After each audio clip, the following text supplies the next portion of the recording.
Estás com a Hiper FM, comigo André Silva aqui na tua rádio para uma pitada de nutrição. É a Filipa Custódio, nutricionista, que está por aqui e provavelmente é ela quem vai falar durante os próximos minutos, visto que é ela quem entende do assunto. Bom dia, Filipa. Olá, André, bom dia. Bom dia. Provavelmente Bom dia. serei eu que vou falar. Exato, Vamos eu só estou ser aqui os para dois. mandar uns bitites. Bom, Filipa, até porque hoje, claramente, vais ser tu a falar porque, a não ser que eu consiga desmistificar este tema, mas vamos lá. Queres falar de densidade calórica versus densidade nutricional? Eu tenho mais ou menos uma ideia do que é que isto é, mas acho que é melhor seres tu a arrancar com isto. Então vamos direto ao assunto. Pronto. Sim. Estes são dois conceitos muito importantes de compreender e daí estar a abordar mais uma vez, porque já falámos deles noutros contextos, de uma forma se calhar um bocadinho diferente, mas que são dois conceitos muito importantes e basilares para que sejam uma ferramenta útil que consigam usar no momento de decisão, de escolha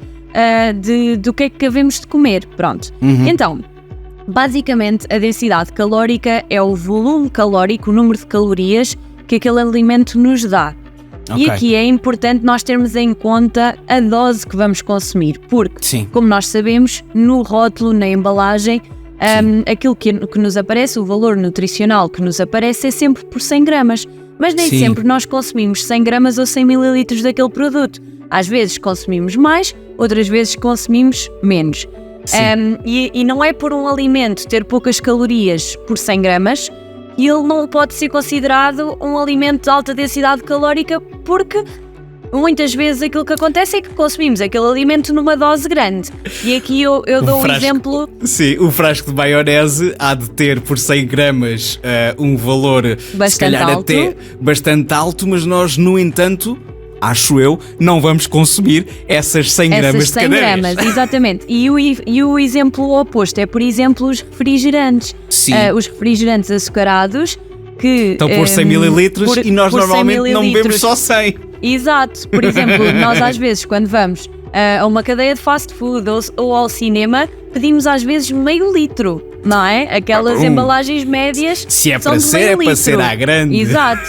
Então a quantidade que nós estamos a consumir é bastante alta, por isso aí nós temos que perceber que, nesse caso, esses alimentos, a dose desse alimento vai nos fornecer bastantes calorias. Sim. E basicamente aqui é importante nós percebermos de onde é que vêm estas calorias, não é? Porque estas calorias vêm de onde? Então, basicamente o que determina o número de calorias que um alimento nos fornece é a sua composição em macronutrientes, ou seja, a quantidade de proteína, gordura e hidratos de carbono que aquele alimento nos fornece.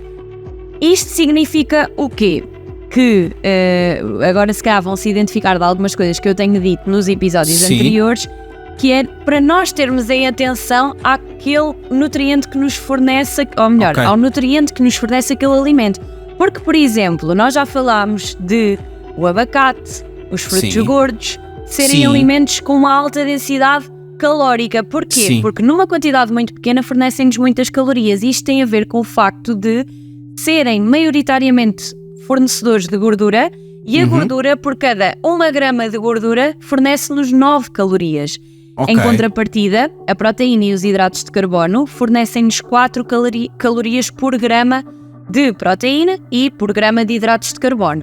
E chamar aqui a atenção para mais um, que não é um macronutriente, mas que também nos fornece energia, que é o álcool.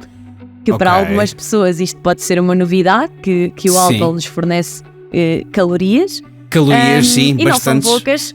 Estamos a falar de, por cada 1 grama de álcool, nós obtemos 7 calorias. Portanto, no fundo, como é que nós chegamos a um valor calórico de um alimento? Nós pegamos num alimento, neste caso por 100 gramas, e aquilo que nós vamos perceber, quantas gramas de proteína é que ele tem? Tem X, então X vezes 4 vai nos dar um valor.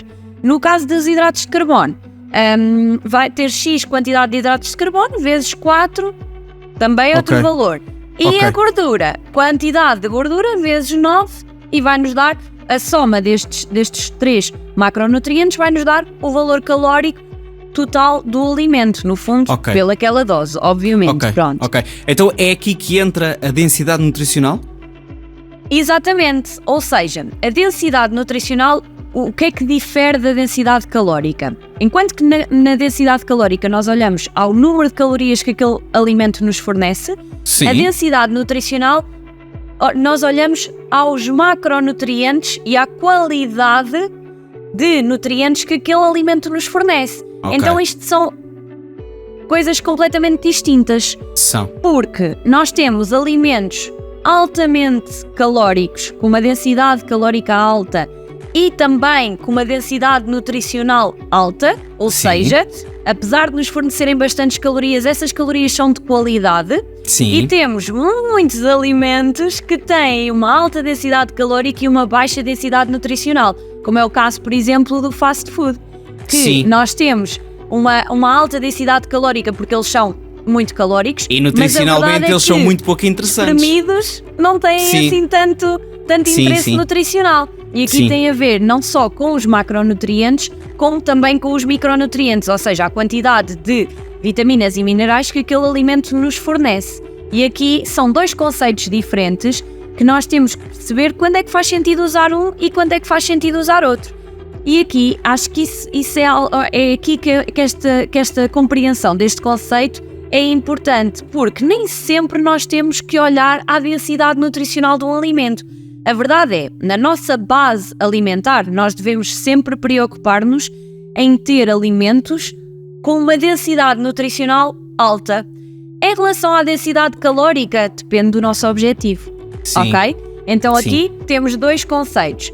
Mas, por exemplo, quando nós temos um aumento de gula, e para quem o controle do peso e da composição corporal é um fator importante, a densidade calórica se calhar vai ser mais importante. Porquê? Porque essa gula provavelmente não está contabilizada no vosso plano alimentar, vai ser um extra. Então o que é que interessa? Que esse extra seja pequenino, não é? Porque vocês, à partida, havendo gula e não fome, são conceitos diferentes e que vamos abordar também mais à frente. Havendo gula e não fome, aquilo que vocês estão à procura é de comida. Ok? Estão à procura de mastigar, que não tem necessariamente que ser algo que vos alimente, que vos sacie, não é? Então às vezes dá, por exemplo, um exemplo que eu sugiro muitas vezes. Às vezes nestes momentos dá para irmos buscar uma gelatina leite, ou irmos buscar, por exemplo, um punhado de termossos. Não é? Porquê? Porque são coisas que nos vão saciar em vez de ir buscar um pacote de batatas ou de bolachas. Exatamente. Que provavelmente vamos comer numa quantidade grande, porque vamos ter dificuldade em controlar, e o impacto que isso vai ter a nível calórico vai ser grande. E claramente tens aí a diferença entre qualidade nutricional e qualidade calórica, porque uns é claramente para as calorias, e estou a falar das bolachas e das batatas. Exatamente. A questão nutricional, uma gelatina light ou uma bela tremoçada. Exatamente. São alimentos com uma baixa densidade calórica e que provavelmente vão ser o suficiente para vos saciar naquele momento de gula. Mais uma vez, repito, de gula. Então falamos de fome e de gula para a semana? Vamos falar sobre isso. Fica já o spoiler.